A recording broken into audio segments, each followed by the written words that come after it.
Hi guys! Welcome sa aking YouTube channel. So today, gusto ko lang i-share yung reflection ko about sa journey ko as a computer student.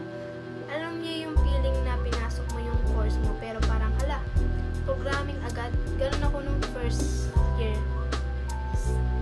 Honestly, wala pa akong language na masasabi ko na sobrang comfortable ako. Kasi to be real, nahirapan pa rin ako sa coding. And at the same time, alam ko naman na kaya kong mag-improve. Kaya laban lang, diba? So, after 3 years in BSCS,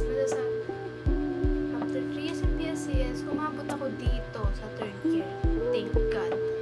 So, masasabi ko na yung pinaka-skills na na-enhance ko is front-end development. Lalo na yung UI and UX design. And honestly, dun ko nakita na may creative side pala yung programming. Like, akala ko puro codes, logic, especially stress. Especially stress lang yun nandito. Akala ko lang pala. Pero nung gumawa kami ng project about website design, dun ako nag-enjoy yung wireframes, layouting.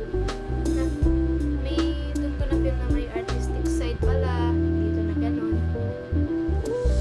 Pero guys, to be honest, struggle pa rin ako sa pag-coding and debugging.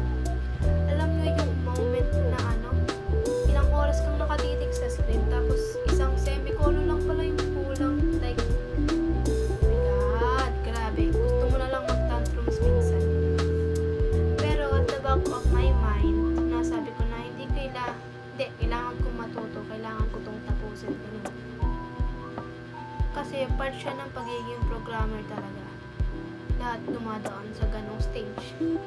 So, ayun lang guys, overall, na-realize ko na computer science isn't about pagiging expert,